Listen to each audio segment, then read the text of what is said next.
Hello, good morning mga tol. Share ko lang sa mga na-experience ko sa travel namin nakarang araw.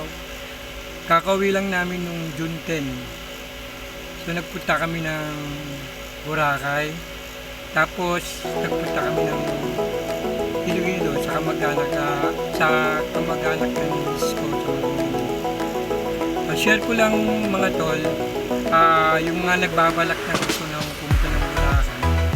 Kailangan kasi kailangan nakapag-book na kayo ng hotel.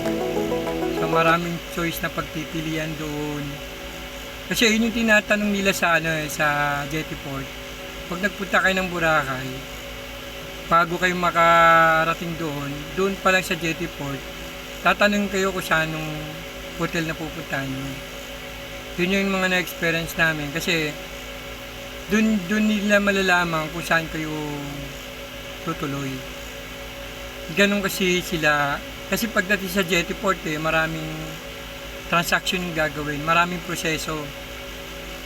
Kaya magda-download muna kayo ng booking.com, kaganyan. Booking.com, dyan kayo magre-register. Da-download nyo muna yung apps niyan.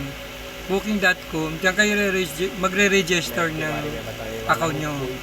So, pag may magpipilian kayo mga hotel doon yung malalaman kung magkano yung rates nyo per night.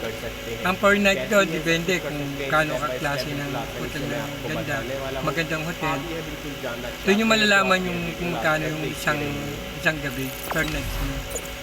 Tapos yung mga pupunta ng Katiklan, pupunta ng Boracay pala, pagdat sa ticket ng eroplano, download nyo muna yung Cebu Pacific. So magre-register uli kayo sa Cebu Pacific. Da-download nyo uli yung Cebu Pacific, tapos magre-register kayo ng account nyo. So magbubook kayo doon, i-schedule mo, bibigyan ko kayo ng tip.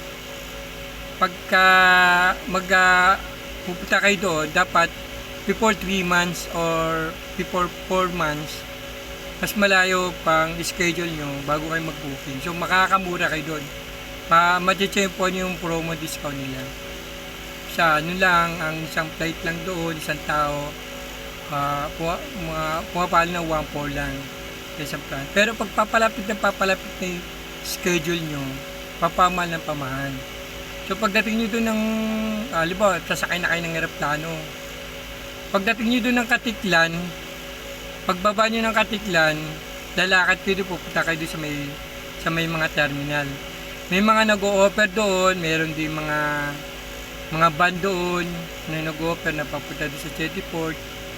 Tapos isasakay kayo doon sa barko, na malitang barko So, mapapamahal kayo dyan kukontrata. Sa akin lang idea ko sa experience ko. Pagdating nyo doon sa may terminal ng pagbaba nyo ng Katiklan, tanong nyo kung saan nyo sakaya ng mga tricycle. Papunta ng Jettyport.